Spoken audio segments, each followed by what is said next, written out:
cara pengelolaan sampah. Assalamualaikum warahmatullahi wabarakatuh. Halo anak-anakku, selamat pagi. Bagaimana kabar kalian hari ini? Semoga tetap semangat dan juga kita senantiasa diberikan kesehatan oleh Allah Subhanahu wa taala. Amin ya rabbal alamin. Berjumpa lagi dengan Bu Ella pada mata pelajaran Pendidikan Lingkungan Hidup. Nah, minggu kemarin pada mata pelajaran PLH kita sudah mempelajari tentang sampah. Hari ini kita akan melanjutkan materi tentang sampah, yaitu pengelolaan sampah.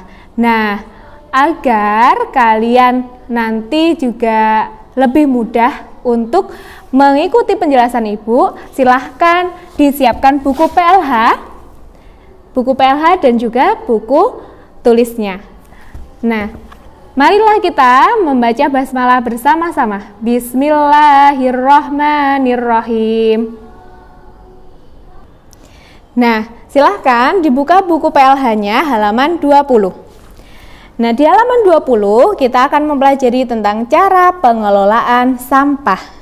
Sampah yang ada di lingkungan sekitar kita yang tentunya kalau tidak diolah dengan baik akan menumpuk, akan menimbulkan penyakit, banyak lalat, kemudian menimbulkan bau yang tidak sedap. Maka dari itu kita harus pandai-pandai mengelola sampah.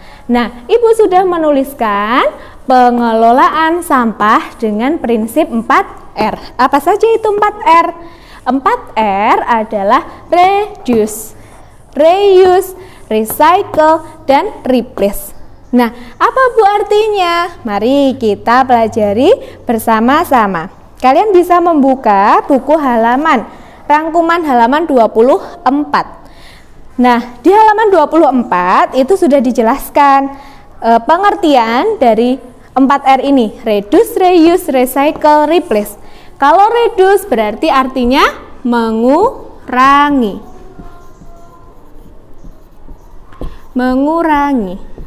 Pengelolaan sampah yang pertama yaitu dengan cara mengurangi penggunaan bahan-bahan yang merusak lingkungan.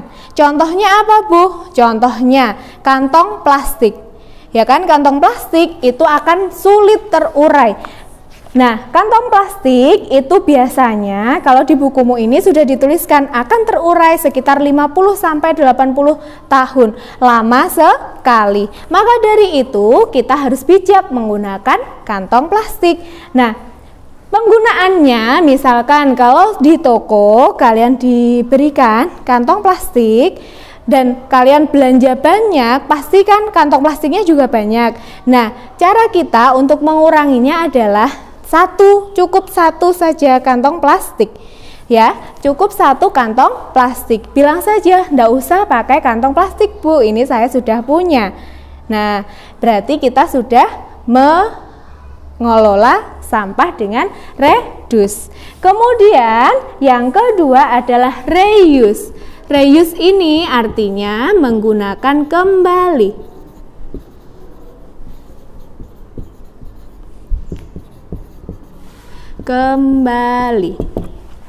Nah, sampah-sampah atau barang bekas yang masih bisa kita gunakan dapat kita gunakan kembali. Contohnya apa? Contohnya orang tuamu di rumah pagi-pagi membaca koran hari ini, otomatis koran hari ini untuk besok dan seterusnya itu sudah tidak dipakai lagi, sudah tidak dibaca lagi, ya kan? Nah, alangkah baiknya kalau koran tersebut bisa kita dimanfaatkan untuk apa, Bu? Bisa untuk bungkus nasi, ya kan? Tapi harus ada pelapisnya juga ya, Nak. Kemudian ada bungkus tempe. Nah, itu berarti kita sudah menggunakan kembali barang-barang atau sampah yang bisa kita manfaatkan lagi. Kemudian, kalau yang ketiga, R3 yaitu mendaur ulang. Recycle, mendaur ulang.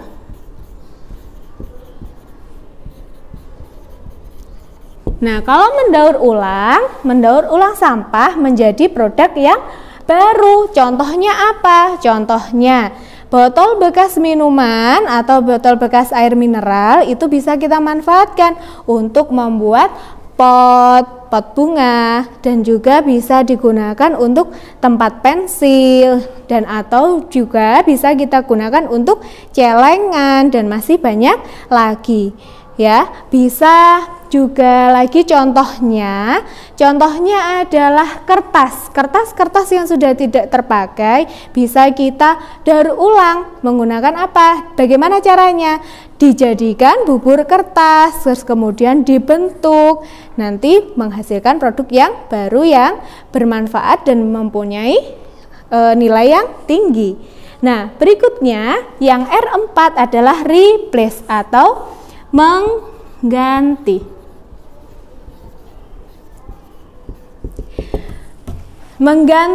Mengganti barang yang biasa kita gunakan dengan barang yang ramah lingkungan. Contohnya apa?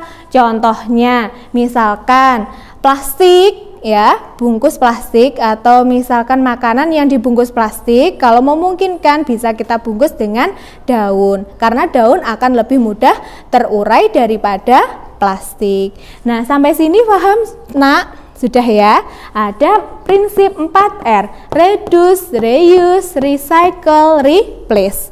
Mengurangi, menggunakan kembali, mendaur ulang, dan mengganti. Nah, Bu, bagaimana kalau misalkan ada sampah-sampah yang sudah tidak bisa digunakan lagi, sudah tidak bisa didaur ulang kembali, atau tidak bisa digunakan kembali? Cara pengelolaannya bagaimana? Dilihat di bukumu halaman 24. Ibu hapus dulu ya. Nah, di halaman 24 itu sudah dijelaskan. Kalau misalkan sampah-sampah itu sudah tidak bisa digunakan kembali, bisa dikelola dengan cara pertama adalah pengumpulan.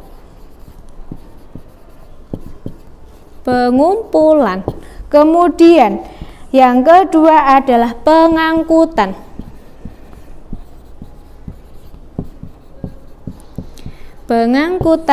Yang ketiga adalah pengolahan.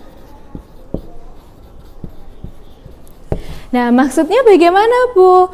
Contohnya, kalau misalkan di rumah kalian pengumpulan, berarti sampah-sampah itu dikumpulkan bisa ya di tong sampah yang ada di rumah atau di plastik bekas.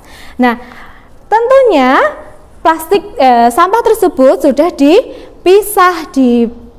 dipisah berdasarkan sifatnya, yaitu organik dan non-organik agar lebih mudah. Nah, terus kemudian setelah pengumpulan, kemudian diangkut sampah-sampah yang sudah ada di rumah itu, kemudian diangkut ke mana? Dibuang ke pembuangan sampah sementara. Nah, kemudian pengangkutan, kemudian pengelolaan. Pengelolaan sampah itu ada 3. Ini ada landfill,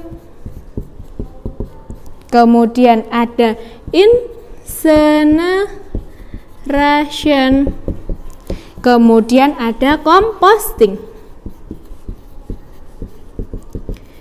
Nah, kalau landfill berarti itu sampahnya dihancurkan dengan cara alami, yaitu dengan membuat lubang di tanah, kemudian sampah itu dikubur.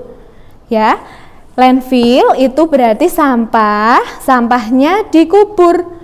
Ya, dibuatkan lubang, kemudian sampahnya dimasukkan, kemudian dikubur. Kemudian kalau incineration, ini adalah penghancuran sampah dengan membakar dalam tungku pembakaran.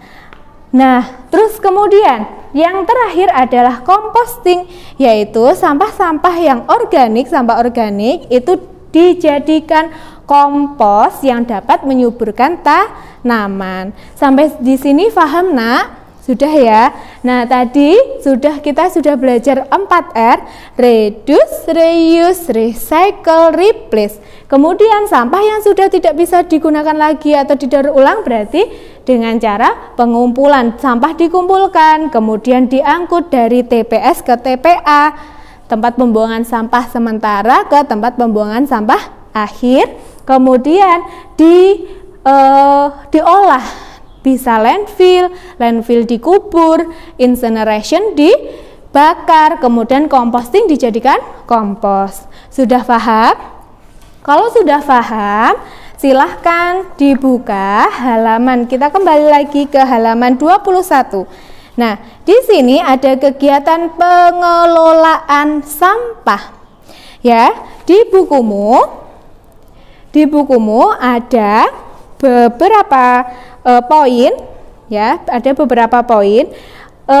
Kemudian kalian tugasnya adalah ayo mencoba menentukan tindakan pengelolaan sampah dengan 4R, ya.